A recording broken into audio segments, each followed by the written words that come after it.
The drive to Larkin was longer than it should have been. It wasn't the distance, but the sense of something foreboding in the air that made every mile feel twice as long. Dr. Maria Alvarez had left Los Angeles that morning. A car filled with bottled water and medical supplies, the back seat cluttered with hastily packed boxes. She was here because no one else wanted to be, because when the calls from Larkin went out to the state, they were met with silence. A small, overlooked town, Larkin had slipped through the cracks long ago, left behind by progress and ignored by those in power. The first fever case had been reported on August 15th. A child burning up, confusion etched into her eyes. A few days later, Maria arrived, her optimism still intact. This was her calling, after all, to help those left behind, those who couldn't help themselves.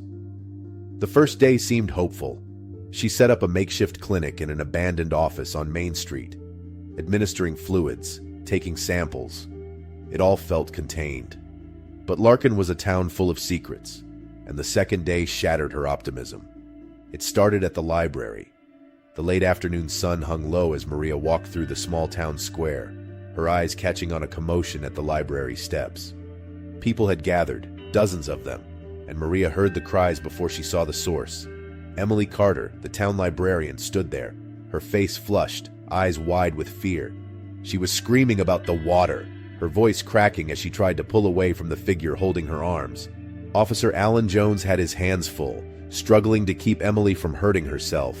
Sweat covered his brow, and his face was a mask of strained patience.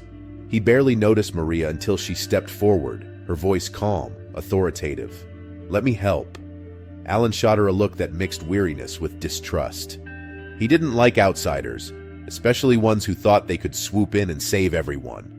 "It's under control," he said through gritted teeth. "She's burning up," Maria countered, her eyes on Emily. "If you don't let me help, it won't be." Alan hesitated, and for a moment Maria thought he would refuse. But Emily's fevered thrashing grew worse, and he finally nodded, loosening his grip as Maria stepped closer. "Emily," Maria said softly, touching her shoulder, "I'm here to help. You need to calm down." Emily's gaze flickered to Maria, and for a moment the panic in her eyes softened. She nodded weakly, allowing Maria to lead her away from the crowd. Over the next few days, Maria worked tirelessly to understand the illness spreading through Larkin. More people began to fall ill, coughing, confused, aggressive. Children, adults, even the elderly, all succumbing to the fever. It didn't take long for Maria to identify a potential source: the water. It was always the water in these forgotten places, where pipelines went unfixed and regulations were ignored. But when Maria suggested a quarantine, the town pushed back.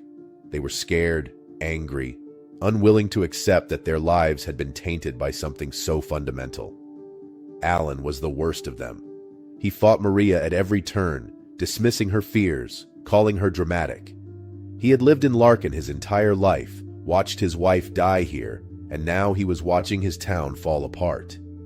He didn't need an outsider telling him what to do, and he made that clear every time they spoke. But there was something else in his eyes, something Maria couldn't quite place, a fear that went beyond the fever, a knowledge he wasn't sharing. By August 20th, things had taken a darker turn. Emily's condition had worsened, her screams echoing through the small house where she lived alone. She had to be restrained, her body thrashing as seizures racked her frame. The entire town seemed to hold its breath, waiting for something to change, but the only change was more sickness, more fever. The people of Larkin had turned on Maria, their eyes filled with distrust, their voices accusing. She was the outsider, and now they blamed her for the chaos. It was Alan who broke first. On August 23rd, he showed up at Maria's makeshift clinic, his skin pale, sweat beading on his forehead. He was sick, and he knew it. He sat down heavily on the chair across from her, his hands trembling as he pulled out his phone. "I should have told you this earlier," he muttered, his voice hoarse. He showed her a photo, a dead animal, bloated, discolored, lying by the river. "I found it 2 weeks ago," Alan said, his voice cracking, "near a pipeline that's been leaking for years. No one ever did anything about it." Maria stared at the image, her stomach turning. The pieces began to click together: the contaminated water, the fever, the negligence that had been ignored for so long. She felt a surge of anger, her hands clenching into fists. "You knew," she whispered, her voice shaking. "You knew, and you didn't say anything?" Alan's eyes were hollow as he looked at her. "I thought it was nothing. I didn't think—" His voice trailed off, and he looked away, unable to meet her gaze. That night, Alan's fever spiked. He died in his sleep, his body finally giving in to the sickness that had taken hold. Emily was still alive, but barely, her seizures growing worse, her body weak from the fight. Maria stayed as long as she could, but there was nothing more to do. The town had turned on her, the sickness spreading like wildfire, and Maria knew that her presence was only making things worse. She left Larkin on August 25th, her car as full as it had been when she arrived, her heart heavy. She filed her report, sent it to the authorities, knowing deep down that it would likely be ignored, buried under bureaucracy, just another forgotten town in a long list of places no one cared about. She watched the news from her small apartment in Los Angeles, her eyes hollow as she listened to the anchor talk about the mysterious illness spreading through Larkin. No mention of the leaking pipeline, no mention of the negligence that had led to this. Emily died 2 days later. The news didn't cover it, but Maria knew. She felt it, deep in her bones, a sense of failure, of guilt. She had come to Larkin to help, but in the end, it hadn't mattered. The people with the power to make a difference hadn't cared, and the town had paid the price. Larkin was dying, and there was nothing Maria could do to save it. The fever had taken more than just lives. It had taken hope, trust, everything that made a community. And as Maria sat in her small apartment, the city lights of Los Angeles flickering outside her window, she knew one thing for certain. The people of Larkin would be forgotten, just like so many others, and she would carry the weight of that knowledge for the rest of her life. Story 2. It was cherry blossom season in Kyoto, March 2022, the time when soft petals painted the skyline in pink hues, and tourists flocked to Maruyama Park to witness nature's brief, delicate beauty. But something was different that year. The air felt off, charged with a damp heaviness. On March 18th, the blossoms began to change. Thick sap dripped from their pink petals, pooling onto the ground, and a strange grayish fungus crept over the bark like a creeping sickness. Tourists found it curious at first, snapping photos, convinced it was some exotic mutation, another wonder of Kyoto's cherished cherry blossoms. But within days, curiosity turned into fear. Visitors and locals alike started falling ill. Nosebleeds, red rashes spreading across their skin, labored breaths echoing in the crowded streets. The once sweet spring air turned pungent, the acrid scent of decay clinging to everything. Kenji Nakamura, the chief botanist of Kyoto University, knew immediately that this was no ordinary sickness. The smell brought with it memories of fields gone fallow, of crops lost to unchecked blight, of his father's farm swallowed by forces beyond control. Kenji threw himself into his work. Day and night he pored over samples in his dim laboratory, his eyes bloodshot from lack of sleep. The fungal species was unfamiliar, mutated perhaps by the unpredictable shifts in climate. It spread quickly, too quickly, as if the spores had been waiting for the perfect storm: warm, wet air, weakened trees, and an unprepared city. As Kenji sent urgent samples to the university for analysis, dread settled in his stomach.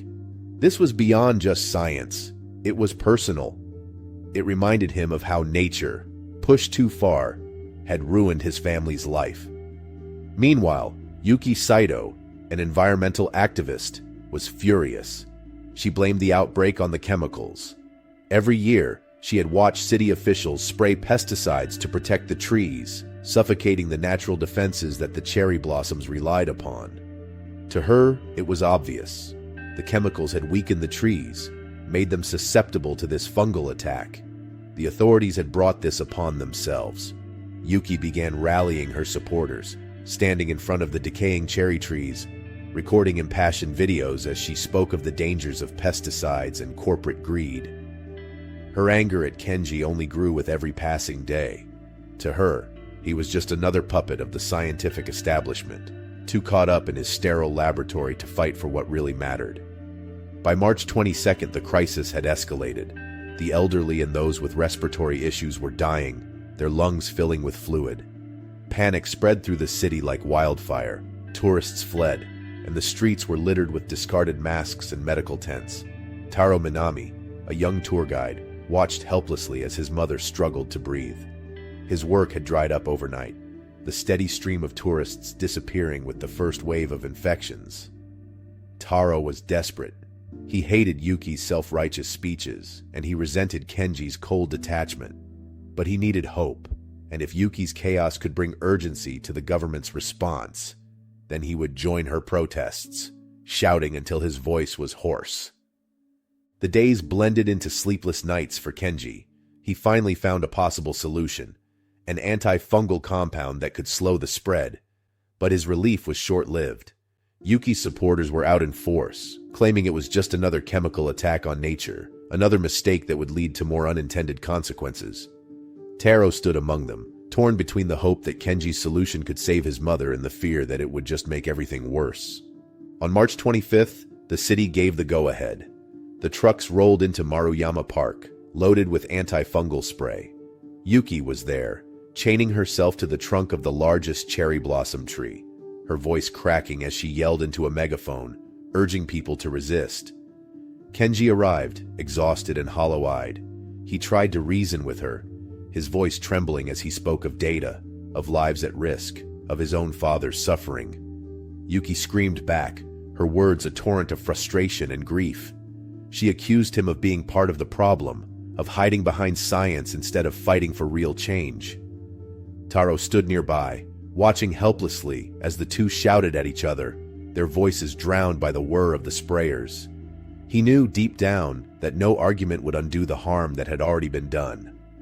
The spraying commenced, and Yuki was dragged away by police, her eyes filled with tears of fury and desperation. Kenji watched as the mist settled over the trees, the pale blossoms wilting under the chemical touch. The outbreak finally slowed, the fungal growth receding, but it was a hollow victory.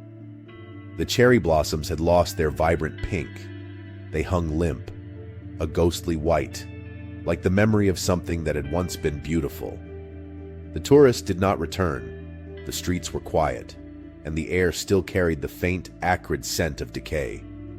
Maruyama Park, once alive with laughter and wonder, was now filled only with the echoes of what had been lost. Kenji, Yuki, and Taro stood among the faded blossoms, their faces lined with exhaustion and bitterness. Kenji thought of his father's farm, of the fields that never recovered. Yuki stared at the trees, her heart heavy with the belief that they had betrayed nature once again. Taro looked at the ground, his fists clenched, thinking of his mother and the price they had all paid. The cherry blossoms were no longer a symbol of beauty or renewal. They were a reminder of distrust, of pride, and of 1,000 missed chances to do things differently. The ghosts of Kyoto lingered in the park, the pale blossoms swaying gently in the wind, whispering of what had been lost and what might never be regained. Story 3. The first cases of the unknown disease appeared in early November 2020, a chill settling over Quebec City as the leaves turned brittle and fell. People complained of fatigue, a strange exhaustion that made it hard to get out of bed. Soon, the fatigue was joined by muscle cramps.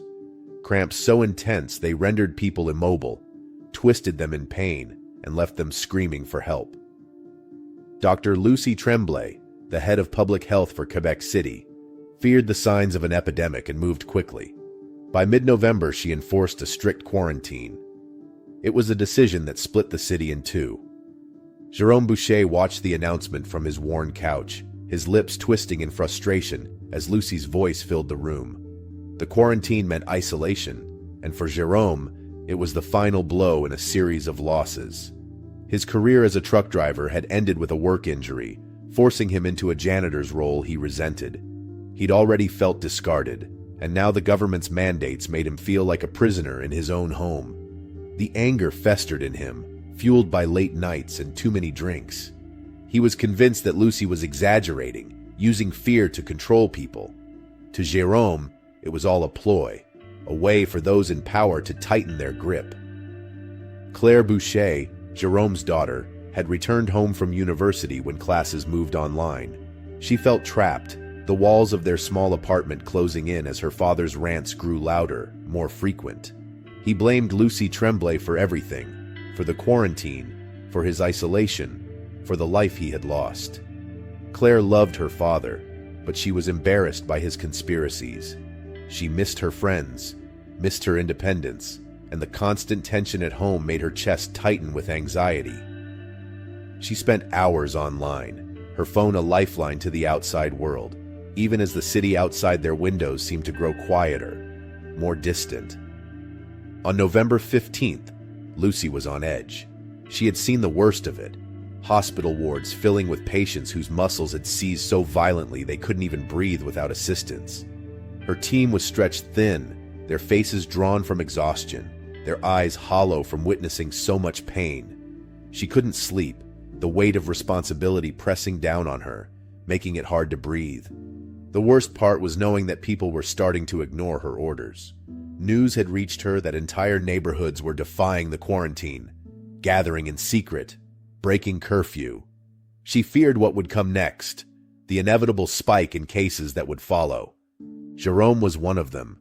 He refused to be caged, sneaking out at night to meet with neighbors who shared his distrust. They would gather in dimly lit kitchens, the air thick with cigarette smoke, their voices hushed as they spoke of government overreach and lies. Jérôme felt alive in those moments, a part of something again, his resentment shared and validated. He was sure nothing would happen to him. He was strong, healthy, not like the people on the news. But on November 17th, Jérôme returned home feverish. His skin was flushed, his breath shallow, and by the next day his muscles had begun to cramp. Claire watched in growing horror as her father worsened. He refused to let her call for help, his eyes blazing with anger whenever she suggested it. He wouldn't be a part of their system, he said, wouldn't let them take him away. But by November 19th, Claire couldn't take it anymore. She watched as her father writhed in pain, his muscles locking until he couldn't even lift his head. With trembling hands, she called an ambulance. When Dr. Lucy Tremblay learned of Jérôme's case, she decided to visit their home, desperate to understand how the disease was spreading. Lucy arrived in full protective gear, her face hidden behind layers of plastic and fabric.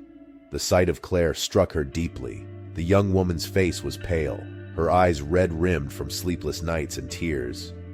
Lucy wanted to comfort her, to tell her she had done the right thing, but Claire's eyes were filled with hatred.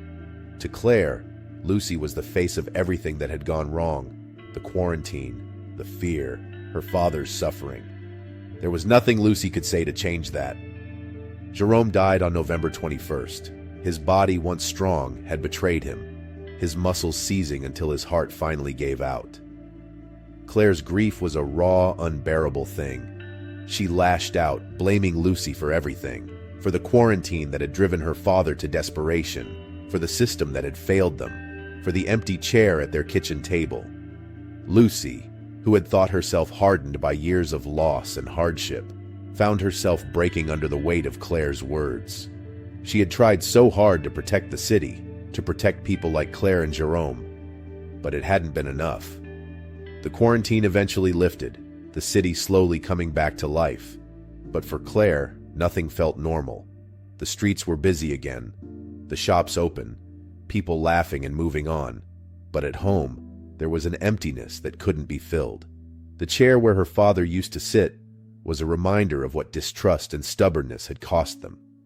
Lucy resigned from her position as head of public health, the burden of her failures too heavy to carry any longer. She was haunted by the faces of those she couldn't save, by the empty spaces they had left behind. For Claire and Lucy, the end of the quarantine was not a return to normalcy.